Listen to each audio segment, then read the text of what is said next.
PROBABEEL ranged up, took the lead at the 150 and dashed away. From in second spot is O'Charm, battling away third, then is Coin Tray, but the bookies cup one again here. At the line it'll be PROBABEEL, bolted in. Second over was O'Charm. OPIE Bosson, congratulations. Love the way that she's picked up and been able to take down that leader. Yeah, I was a little bit worried turning in. Hit a little bit of a flat spot, but once she changed leg and balanced up the straight, she was back up and underneath me straight away.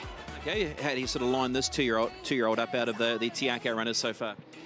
She's up there, but she's probably just growing a little bit at the moment and going through a little bit of a developing stage. So whatever she does now is just a bonus. I just can't wait for her as a 3-year-old.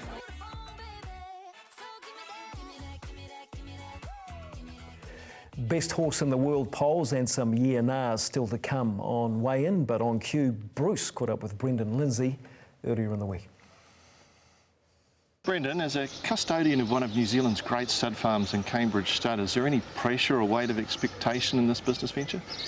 Look, there's a bit of an expectation, I think, from Joe's and my point of view, that we actually put our own handwriting on Cambridge Stud and make the business not better, but just carry on with the legacy that Sir Patrick's had and just make it, keep it as an iconic New Zealand brand.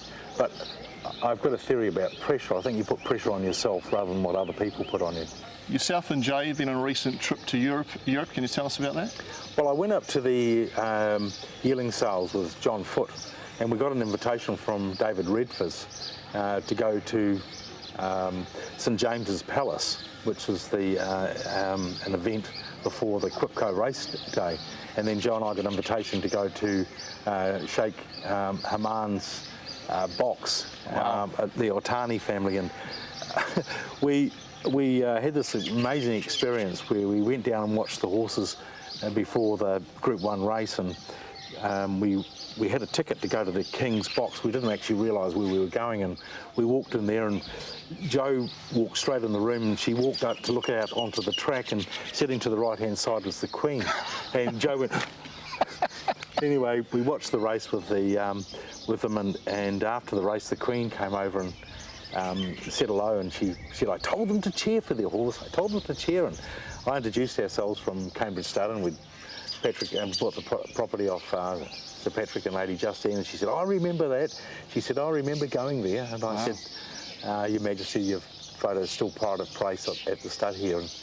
And we were driving back into London that night, and we were sitting in the car, Joe and I, going, "Can you just believe what's just happened?" Wow. So we are really lucky. It was just unbelievable. Yeah. Any future plans to go back to Europe? We're going back for the broodmare sales. Henry and I are going back on Friday for the broodmare sales.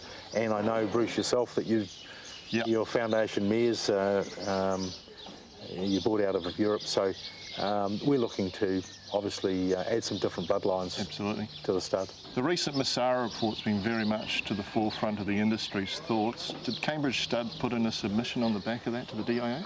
Yes, we did put a submission in, and we put the submission in on the basis that we support the Massara report, and it's not our place, I don't think, to dissect it. It's our place as a player in the industry to congratulate John Massara for the work that he's done, but also the Racing Minister, Winston Peters, for what they're trying to achieve.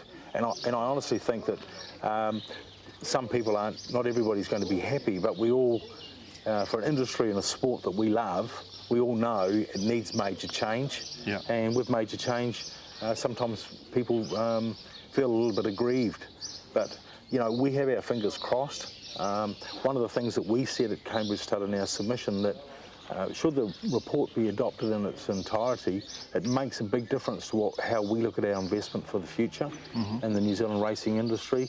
And should the report be dismissed, it's very difficult to go overseas and buy broodmares or buy stallions and try and build a business base on a local industry which is going backwards rather than forwards. And I think everybody understands that. So, we have our fingers crossed that it's going to be adopted, virtually, as I say, in its entirety. But there will be things that, we don't have obviously agree with everything. Yeah. But what we do agree is the process, and we think it's fantastic. So Brendan Lindsay, of course, these days the boss out there at Cambridge Stud, along with Joe, and they're having some success at the moment.